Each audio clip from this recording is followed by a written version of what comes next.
The night was thick with fog, suffocating the small village nestled deep within the Carpathian Mountains.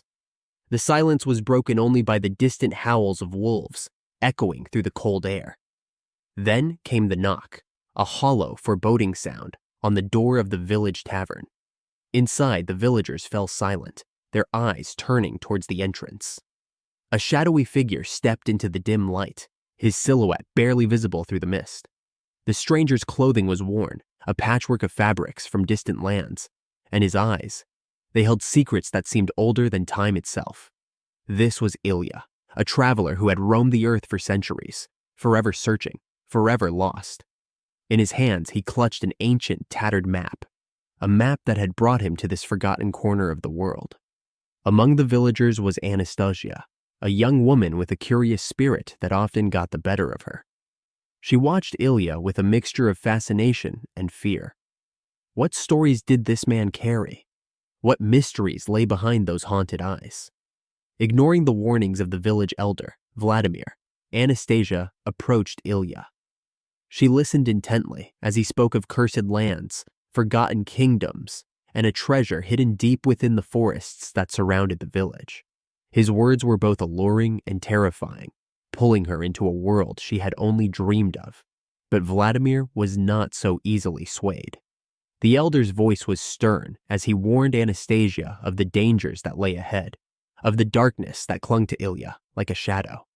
But Anastasia, drawn by the promise of adventure, could not resist. She made her choice, and together with Ilya, she set off into the unknown.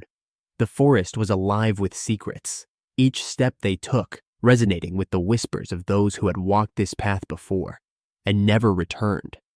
The trees twisted unnaturally, their branches reaching out like skeletal hands, as if trying to warn them, or perhaps ensnare them.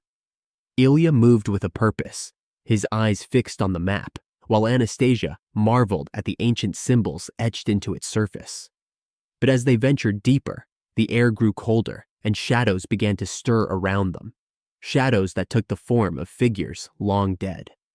Anastasia's heart pounded as she realized the truth. These were the souls of those cursed by the map, bound to this place for eternity. The treasure Ilya spoke of was nothing more than a lure, a trap set by an ancient, malevolent spirit that fed on the hopes and fears of the living. Panic set in as Anastasia turned to Ilya, her voice trembling. "What have you done? What is this place?" Ilya's face, once filled with determination, now showed only sorrow. He confessed the truth, a truth more horrifying than any ghost. The map was not a guide to redemption, but a tool of his curse. To break free, he needed to transfer the curse to another. And Anastasia had walked right into his trap. As the realization dawned on her, the forest seemed to close in. Ilya stepped back, his form dissolving into the mist, leaving Anastasia alone in the dark, surrounded by the restless dead. When the fog lifted, the village was silent once more, but there was no sign of Anastasia, only the distant rustle of leaves carried on the wind. She was gone, lost to the curse that had claimed Ilya, now destined to wander the earth in his place. And so, the map, once carried by Ilya, was now in her hands, a map that glowed faintly with the curse's dark power. As Anastasia vanished into the night, the cycle began anew. The curse lived on, waiting for the next unsuspecting soul to fall into its grasp.